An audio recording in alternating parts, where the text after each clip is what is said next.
Legacy talk is dying, and it's the CBA's fault. On April 1st, 2023, the NBPA did something drastic. They implemented a rule saying, starting next season, to receive any award, a player has to play 65 games. And it was no prank. This means MVP, Defensive Player of the Year, Rookie of the Year, Teammate of the Year, Sixth Man of the Year, All-NBA First Team, Second Team and Third Team, All-Defensive Team, every single award, locked behind 65 games. And while this is obviously a ploy to get players to stop load managing, this was signed under a 7-year contract, meaning the next 7 years could ruin legacies for a lot of players. To show the impact this 65 game ban could have, I'm gonna go back over the past few years and detail how the 65 games could change the course of NBA history and how we view players. The 22 season was the first normal season of the decade, but we can also look back and see this being the shift into the new generation. This year, Jason Tatum and the Celtics would go to the NBA Finals, Scottie Barnes became the second Toronto Raptor to win Rookie of the Year, and Ja Morant finally started validating the Derrick Rose comparisons. Going from his rookie year to only a slightly more efficient sophomore year was not the jump we expected to see of Ja, but the jump he made from his sophomore year to his third year was astronomical, going to 27, 7 and 7 on 58% true shooting, improving his rebounding, scoring, playmaking, shooting, team impact, every single aspect improved, and it rightly won him the Most Improved Player award. There was some criticism about you can't go from a star to a star, but they were the minority. His undeniable jump to stardom got him in MVP talks, had his team second in the harder West, and made him your favourite player's favourite player. This was undeniably the turning point of his career, yet under the CBA, his 57 games played didn't warrant the acknowledgement of his improvement. Instead, it would have went to the runner-up, DeJounte Murray, who, while he did unquestionably improve, was 40 voter points behind Ja for a reason. DeJounte went from a good passer to a great passer, improved by 5 points on the same efficiency, and was practically an All-NBA defender. However, the jump he made wasn't significant like Ja. He went from a very good player to a very good player, and this was validated by his impact on his team. It's the San Antonio Spurs, so we can't expect much. They went from 32 and 40 in a shortened season to 41 and 41. Their win percentage even had them winning 37 games in a full-length season, so Murray's improvement was barely worth breaking even. Meanwhile, Morant was leading the previous play-in, first-round exit Grizzlies to the second best record in the entire NBA. Yeah, he had the better roster, but the individual impact he had was extensive, and impact is a major determining factor in getting these awards. This is why Robert Williams made an all-defensive team. His impact on the Celtics was tremendous. The Celtics made a major late-season push anchored by Williams' defense. Statistically, he was stellar, leading the league in defensive rating, being 4th in defensive box plus minus, on top of leading the second best defense in the league with his 10 rebounds, 2 blocks and a steal. But his all-defensive removal would result in Joel Embiid moving up to the second team, despite him being far removed from his better defensive years. Defensively, Williams outplayed Joel. Embiid taking on a larger offensive role was bound to slow him down defensively, yet it no longer matters how well you play. Like, look at Kevin Durant, the best scorer ever, an all-time legend, a top 30 player of all time, is losing his All-NBA second team to Rudy Gobert, a non-all-star despite averaging 30 points on 50, 40, 90. Take it a step further, LeBron Raymond James, the GOAT, is losing his third team spot to Jaylen Brown, a 25-year-old second option. This is going to be the first time he wouldn't make an All-NBA team since his rookie season, and I know for a fact in years to come, people are going to look back at this and say this is the year LeBron started falling off, when it simply isn't. That would be this year, but this wouldn't be the last time LeBron would lose out either. The previous season, the NBA would lose out on 5 MVP caliber players off the All-NBA team. LeBron James, the GOAT, Joel Embiid, arguably the best big in the league, Steph Curry, the greatest shooter of all time, having his best scoring season, Kawhi Leonard, one of the best defenders of all time, who was leading the Clippers, and Giannis Antetokounmpo,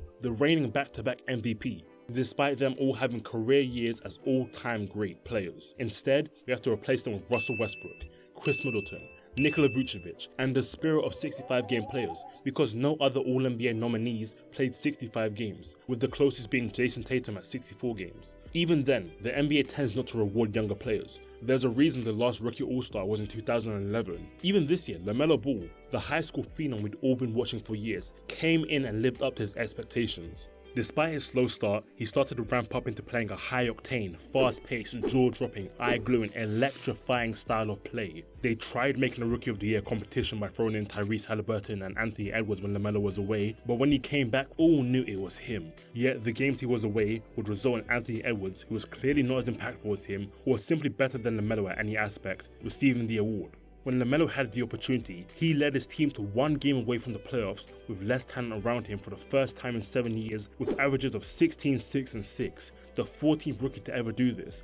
And while his efficiency was below average, Anthony Edwards was literally worse. Even in individual aspects, LaMelo was a better 3-point shooter than Edwards. LaMelo was a better mid-range shooter than Edwards, whatever that means nowadays. He was a better ball handler than Edwards. He was a significantly better passer than Edwards. He was a better rim finisher than Edwards. LaMelo was more impactful than Edwards. Edwards simply made a late post-All-Star push, which increased his values to the voters, but LaMelo honestly deserved the award. They were only close in one aspect, being defense, in which they were both horrible, but we will leave the defense to the few who play it, or technically second best, because Ben Simmons, Drew Holiday, and Giannis Antetokounmpo, 3 of the most versatile and impactful defenders in the league, 3 legitimate candidates for Defensive Player of the Year, would lose their spots on the all-defensive team. Simmons would lose a spot to Mikal Bridges, who I'm okay with, I guess. He's consistently been an elite and a vital defender for the Suns defense, but he truly hadn't stepped into how good he would be in comparison to Simmons. CP3 is replacing Drew, which is blasphemous, because CP3 as a defender doesn't match up to Drew.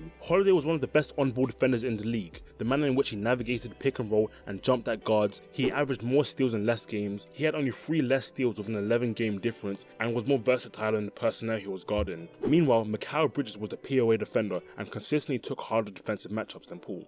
And Giannis would lose to Julius Randle.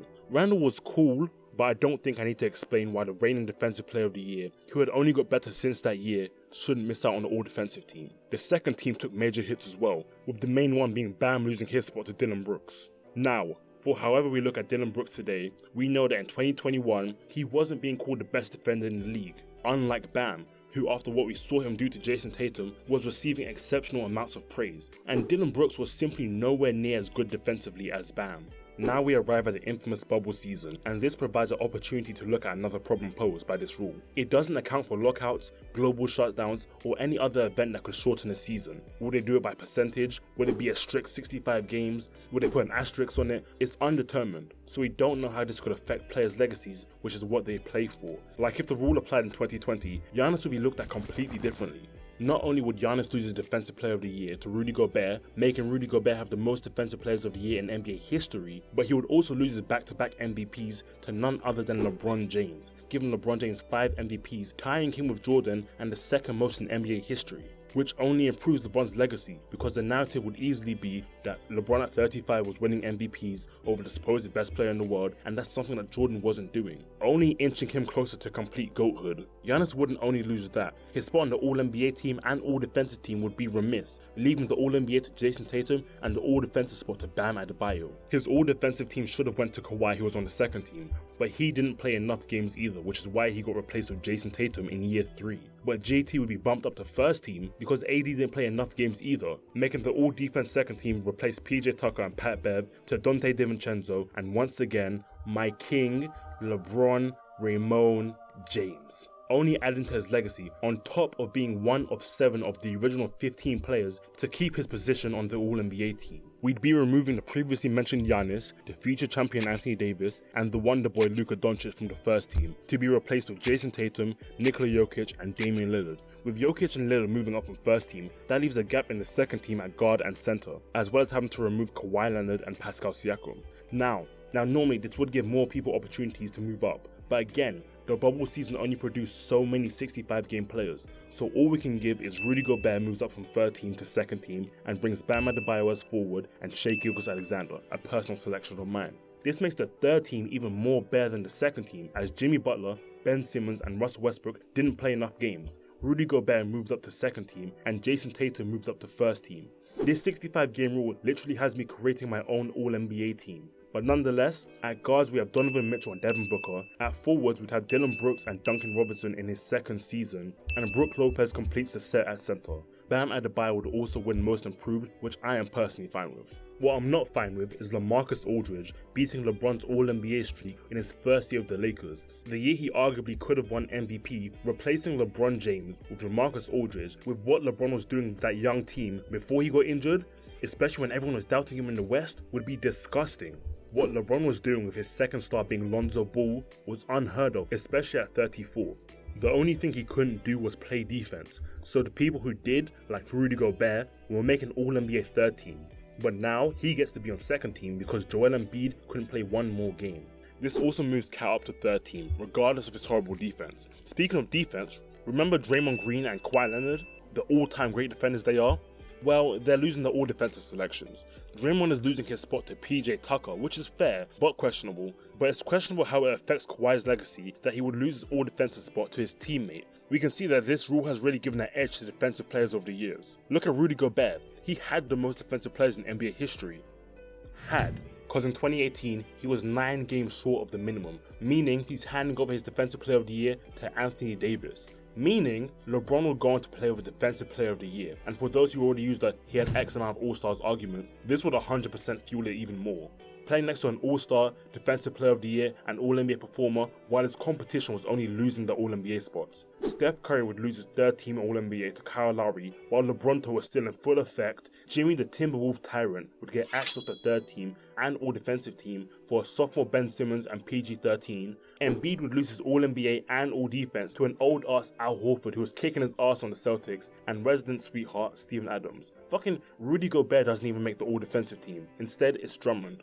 From 2017 to 03, because load managing wasn't as major of a concept, meant that there were less changes per season. In 2017, the All-NBA team shifts around a bit. KD moves off second team, Draymond moves up to second team, and PG-13 moves up to third team. Tony Allen doesn't get an all-defensive team in 2016, giving Klay Thompson an all-defensive second team. Kawhi Leonard doesn't get a Defensive Player of the Year, handing that over to Draymond Green, making him a repeat Defensive Player of the Year, which would also give LeBron an all-second team, on top of increasing the value of beating a Golden State team with a 2-time Defensive Player of the Year. Russell Westbrook would get an all-defensive team, meaning KD left a higher value player. CP3 lost his all-defensive team, Mike Conley made an all-defensive team, basically everyone got an all-defensive team. We get the gist.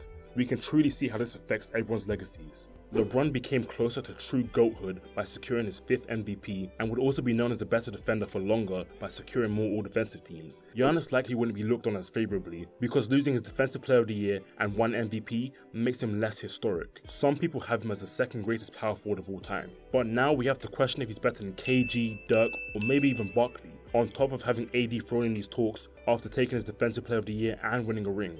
Rudy Gobert of all people was pushed into the conversation of some of the better players in the league from him making more first teams and winning more Defensive Player of the Years. If your legacy is being affected by 6 or 7 games, does this truly incentivize players to play more games? Sure, when you look at a lot of the accolades these players missed, they were hovering around the 63 game mark, just shy of the minimum, and we understand that players have taken to sitting out games that they don't deem necessary. This fix slightly increases the amount of games played, but again, only slightly. If these players are playing 63, 64 games, they can literally just sub in and sub out to get the games played. We saw Mikal Bridges do this in the play-in tournament this season, playing a total of 4 seconds just to keep his never missed a game streak. So if players are only being incentivized to play 3 or 4 more games, the issue of load managing isn't inherently addressed. Meaning, we have to look at the core of the issue as to why players are load managing. I personally believe it boils down to 2 major issues. Increased pace is leading to more injuries, and the regular season having minimal significance to players. For as much as players say that they don't care about their legacies and how they're perceived in the media, they do. They wouldn't respond to tweets, attack media personnel, or jump on these podcasts to defend themselves if they didn't. And the main way fans evaluate players is through what they do in the playoffs. Sure, we look at MVPs, the depoys, etc. to gauge what players' careers were like. But even then, we consistently talk about how Chris Paul or Carmelo Anthony are the best players without MVPs. Or say that Chris Paul is higher than Russell Westbrook all time, despite Russ technically having better accolades than him. But we do talk about how AI went to the finals without a superstar, or how the Pistons beat the Lakers with only 1 All-Star averaging 7 points. It was Ben Wallace, but still. We value the playoffs so highly that the value of the regular season drops that dramatically. Even this season, as I'm writing the script of the video, Joel Embiid just won MVP, but I know for a fact we'll look back at this and talk about how he's probably going to stink up in the playoffs, and not about how he's the last 5 since Shaquille O'Neal to lead the league in scoring. So the players put majority of their focus on winning the ultimate award, because playing through the regular season at this point yields more risk than reward. From the turn of the century, the game has progressively sped up, with players getting stronger, faster, and overall more athletic. With modern medicine and recovery technology, teams utilize high-octane playstyles as effectively as possible, like the current season Grizzlies. Ja Morant is routinely at risk for trying these death-defying leaps the second he gets a runway. The elimination of the long two has sped up the game to the point where it's inherently dangerous for players to play. The last 7 years are ranked top 30 in pace all time. That's up there with the Wilt-led 70s, who were basically running up and down the court for 48 minutes straight. And while this increases the intensity, which is why we've had like 4 60-point games this season, increased intensity also increases the risk of injuries, which is why throughout the regular season, almost every team had a serious injury, including the Los Angeles Clippers, the Boston Celtics, Brooklyn Nets, the Golden State Warriors, the Memphis Grizzlies, the Miami Heat, the Minnesota Timberwolves, the New Orleans Pelicans, the Oklahoma City Thunder, the Phoenix Suns, the Portland Trail Blazers, and more and more and more and more. It makes more sense to minimize the risk of injury for star players so they can be ready for when you need them. Yeah, you could argue that acclimating them to the rigors of the league throughout the season would get them conditioned for playoff basketball, but if they're gonna get injured regardless, you'd rather put them in when you need them the most, in the playoffs. So how do you get players to play more games while decreasing risk of injury and not jeopardizing these players' legacies? I have 2 solutions.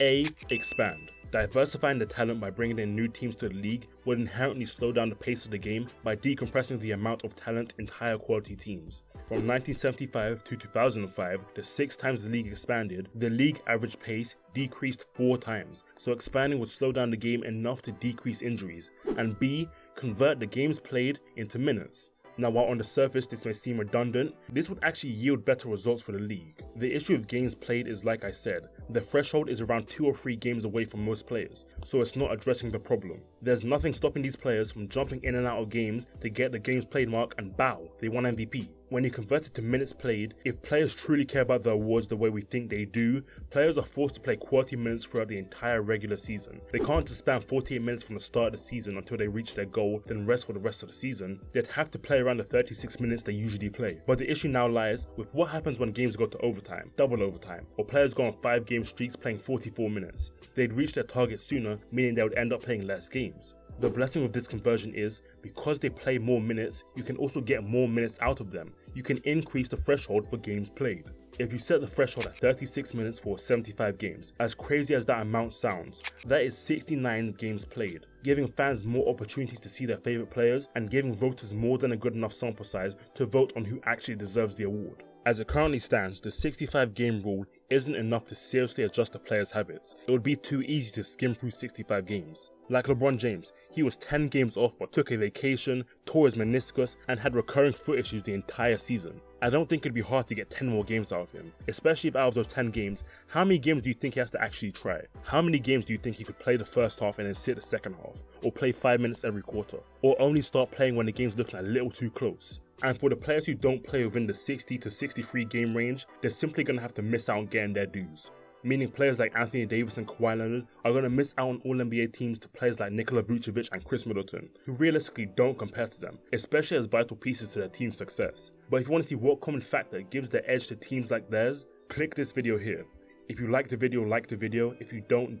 Subscribe if you want, and I'm done. Okay, bye.